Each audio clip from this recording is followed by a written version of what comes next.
So you got that narcissist in your life and they're driving you flipping crazy. Like no matter what type of healthy conversation you have or what tactic you use or how calm and assertive or sticking to the facts or aiming for solution, no matter any of those healthy things that you are doing, nothing is working. And you feel like pulling your hair out. It's absolutely maddening. Your nervous system is probably going through the roof. You're probably like, seize up when you know you're going to have an interaction with that person. Yeah, I get it because I've been there myself a couple of times in my life. And I am a person who has transcended this and has gotten to the other side of this. And I am here today to talk to you guys about what is called the gray rock method. Now, interestingly enough, I am a person who takes radical responsibility for my life. I also know that I cannot change or control anybody else's behavior. I know that the only person I'm in control of is myself. So when I was looking at my interactions with the narcissist / highly toxic person, I was realizing that I was contributing to the fray somehow, that I was actually part of the dynamic. We cannot deny that we are part of a dynamic when there's something that's not working. And knowing that I couldn't change that other person, I started to go within, I started to think, and I'm like, what can I do? And I started to implement this method, like this way that I would interact with this person, and things started to change and things started to get more peaceful. And I felt my nervous system starting to relax. Lo and behold, I'm on the internet one day and I happened to across this gray rock method. And I was like, what is that? And it turned out to be the very same things that I had implemented in my own life. But now I know that it is actually a thing. And it is that the terminology that is used for these behaviors that I'm going to share with you guys today so that you can pull your energy back, stop engaging with the narcissist, and actually maybe be able to have them leave your life in a way that they stopped bothering you. The reason why narcissists continually spar with us is because they know they can. Right? We keep showing up the same way. We keep showing up the same way. We keep asking, hoping for a different result. If I just say it this way, if I'm a little bit more convincing, if I bring in another fact, if I handle it in a different way, then I'm going to get them to see. But the problem is you never get them to see because they're narcissists and you cannot win with a narcissist. And I don't mean like we're trying to win type situation. What I mean is we can't make any headway with them. We can't come to a healthy solution or conclusion with them. So we stay stuck in this maddening, insane buffering cycle that just absolutely drives us crazy. It's important to know that narcissists like that. They thrive in chaos, they thrive in high emotion, and they thrive in the attention, the supply that they are getting when you are engaging with them, even though it's in what we would think is a negative manner. They don't, because they're still getting the attention. So the key is to become boring to them. It's to become unappealing to them. It's to become not interesting to them by really pulling our energy in. And that's what I called it before I learned of the gray rock method. I called it pulling my energy back. I really got super, super mindful about where my energy was going and how I was interacting with the narcissist in my life. How was I showing up for this? How much energy expenditure was I willing to give? Because I was always leaving so completely drained. And knowing that I'm responsible for my energy, that people can't actually drain us, by the way, you guys, we call them energy vampires, like they stick a tube to us and they siphon out all of our energy. That's not what's happening. What's happening is that we're lowering our vibration to meet their vibration. That feels very draining because we're used to being at this type of vibration.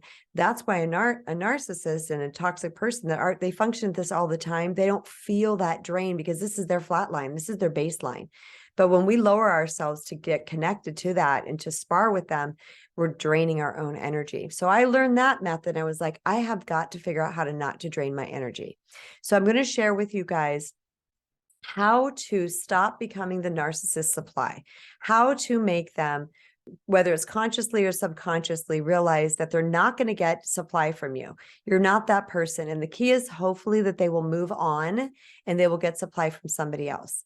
In the cases of me and the times that I've had to apply this in my life, what I learned is that they stopped engaging with me in that way. They finally realized that they couldn't do it, that they were going to get no headway with me and it was not going to work. and they ended up moving on. And a couple of these people remained in my life for various reasons, but the relationship is very, I'm trying to think of a word just real time here. Like, I guess it's just kind of neutral. It's just neutral. It's doable. It's workable, but it doesn't involve these extreme highs and lows like it used to. It's important that you don't tell your narcissist or highly toxic person that you're pulling your energy out or that you're going to perform the gray rock method on them. The reason is because some way, somehow, they're going to end up turning that around you as well. Okay, they'll call you names, they'll do whatever, and that's just going to go sideways. This is for you. This is a method for you to implement to maintain your own peace and sanity and to keep your vibration high. So we don't want to give them more fuel or more ammunition to start, attacking us with something. This is just something that you are doing for you. So the first thing I want to share with you is to not let them get to you. So many times we let them get to us. They know our triggers, they know our buttons, they know exactly how to weasel in there. And if you've heard this before, our triggers are ours to heal. If we have a button, it's ours to heal. So the fact that they're touching a button, the problem is that the button's there in the first place. So there's a couple things that I did with this. One is that I knew that the narcissist was consciously trying to touch my buttons. The narcissist was consciously trying to go there. That's what the difference is between a narcissist and a regular person. Because a regular old person, they may end up touching your button because, hey, our button's there. It's going to get pushed at some point. But they don't mean it. They're not doing it purposefully to upset us or to get our goat or to get some attention from us. So it's really important that you don't let them get to you. When you can have a conscious decision, they are going to try to get to me. They're going to try to get to me, but I'm going to work on that place inside of myself. Okay. Because we can only change, shift, grow, heal, evolve ourselves. When I am going to work on that place inside myself, because I know who this person is and I know what they're doing. And so that is not even available to them. Okay. So we don't let them get our goat. We don't let them ignite us. We just sit there and because we know what they're doing. It's so important that people understand that when we are surprised by a narcissist's behavior, we're actually giving our power away. Every time we're surprised, oh, I can't believe they said that. I can't believe you did that. I can't believe you went that low or called me that name or threatened that thing. We're so surprised. We're giving our power away. Stop being surprised. Okay. And when you stop being surprised, you're going to set yourself in the power seat because you're going to be like, oh, there's that again. It's not going to be like, it's not going to have this big emotional impact on you because it's going to be like you're watching an infomercial. Oh, there's that again. They're just doing the same thing they've always done. Okay. They bank on it bothering you so that they can get a reaction and a rise out of you. It's important to regulate your nervous system. Now, first of all, I say that across the board every day in life, period. It's important that we regulate our nervous system by doing things that will help us stay calm and get out of fear zone and more into creative, creator, and thriving zone. Okay. Much of that has to do with meditation and mindfulness and all the things, but we're not here to talk about that right now. But practice regulating your nervous system every day, but especially if you know you're going to interact with your narcissist. Set yourself up for it so that you don't let them get to you. Okay, that's the first thing. The second thing is to limit interaction time with them, which means have short durations of interactions with them. If they are, someone that if you spend an extended period of time with this person, then you got to keep those interactions short. You got to be mindful about it. And you might need to plan ahead so that you know a way. Let's say you're going to a function that they're going to be at, and if they get into your space, then you have already set up for you an out, or how you're going to, what you're going to say when you have to leave. All of those things are perfectly fair when you're dealing with a narcissist, okay? Because the whole point is that you protect and preserve yourself and you do whatever it takes to do so because they have abused you, okay? When people abuse you, all bets are off, all right? This is now you got to pull in and you got to take care of yourself. Now, I don't mean all bets are off that you go do something chaotic or crazy. I will never invite you to do something like that. Everything I stand for is about reclaiming your personal power, all that personal power and energy that you have divvied out to the world. You're pulling all of that in and you are saying, I'm going to limit interactions with this person. It also means keeping your answers small and concise. If they ask you a question, because a lot of times we're interacting with these narcissists because we've been in a relationship with them, and sometimes we have to co-parent with them afterwards. And there needs to be communication back and forth about certain things. Keep your answers small and to the point, very concise and to the point.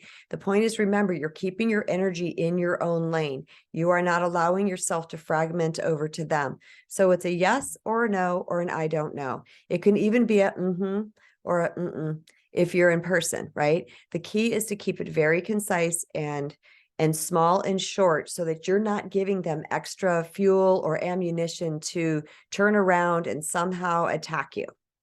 And the third thing is to avoid sparring with them. What that means is stop arguing with them. You're not going to win. You're never going to win with a narcissist. It is off the table. You're going to talk and talk and talk. You're going to bring all these healthy things to the table, and nothing is going to work. It's going to be the cyclical pattern, drain, drain, drain.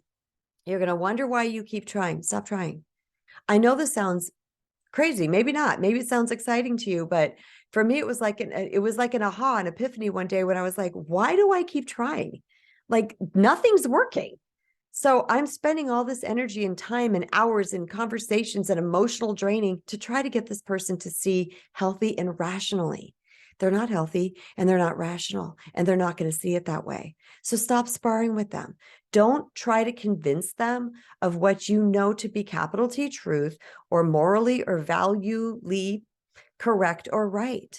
Stop sparring. You're not going to get anywhere, and you don't need to win. Sometimes the win is by you pulling back and not needing to win. That could be the best win of all. And the fourth thing is to not share personal bits and private information about yourself. Okay, you want to keep it very superficial with them. Don't go deep with them. Don't be getting into, a lot of times we get sucked in because narcissists are so charming and they can kind of weasel their way in. We have to be super, super mindful and conscious when we're going to be in contact with them, that we stay very, very superficial. We don't give away too much. We don't talk about too much. Again, we're gray rocking. All right. We're acting like a gray rock. We're just boring and bland, and it's hard. I know I can be a little challenging. I don't want to say hard. It can be a little challenging at first because we are the people pleasers. We're the lover, the givers, the earth angels. We're the people that have big hearts, and we're used to talking with people. And it can feel very, very strange at first to act this way, because you're going to feel like you're being rude or mean, or you're going to guilt yourself about it somehow. You must know that you are dealing with an abuser. Own the fact that you are dealing with someone who is either verbally or emotionally, and hopefully not physically, abusing you. And you have got to do whatever it takes to protect yourself. So you're keeping things superficial is like putting a sheet of armor around you when it has to do with them. Superficial, keeping things short and sweet, small answers, all the things that I'm listing today. You are actually protecting yourself. And keep this in mind.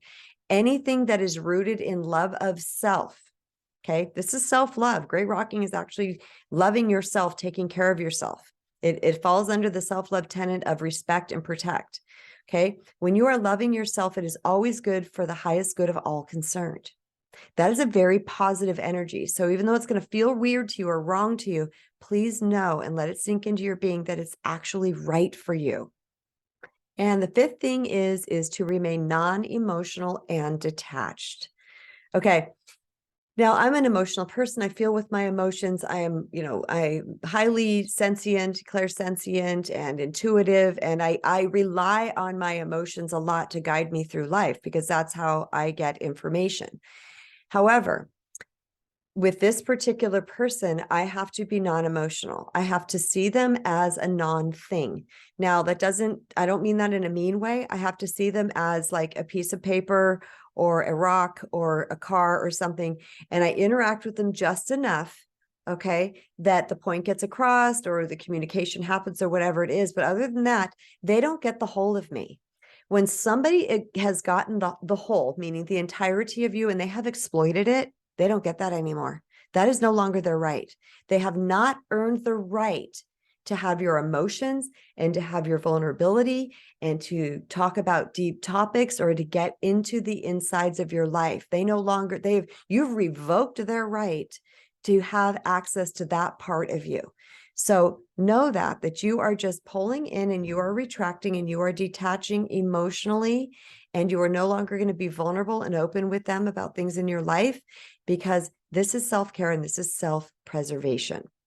So I hope these 5 tips really hit home for you today. I hope you're excited. You can tell I get excited when I talk about it, because I lived this life, you guys, for many, many decades of physical, emotional, and verbal abuse from partners and other people in my life. And when I started to heal from this, I was like, wow, I couldn't believe how just having a shift in perception and changing the idea or the knowledge that I had around certain things and started to apply things in a different way, like radically shifted my life in the most positive and uplifting and improved way. So I hope this really helped you today. And if it did, I would love to hear from you guys in comments. Give me like 2 thumbs ups in comments, or give me the little hands that go like this, or a heart or something. Just throw me an emoji down in comments if you enjoyed this video today. And also, if you have any questions, feel free to ask them, because I do have a playlist here on my YouTube channel called Dear KB, where people ask me specific questions, and I don't like answering them in the little box. Sometimes if they're short and sweet, I can answer them. But if not, I actually record a video to answer your question specifically. So leave me any questions that you have. Make sure that they're clear and succinct, and they're to the point, and they're within my wheelhouse of expertise. And if you're new here, I would love if you would subscribe and turn on notifications and give me some fat thumbs ups, guys. Click that little boop. Give me a little thumbs up, because that really helps me build my channel. Thanks so much for being here, everybody. And remember to go love yourself, because you matter.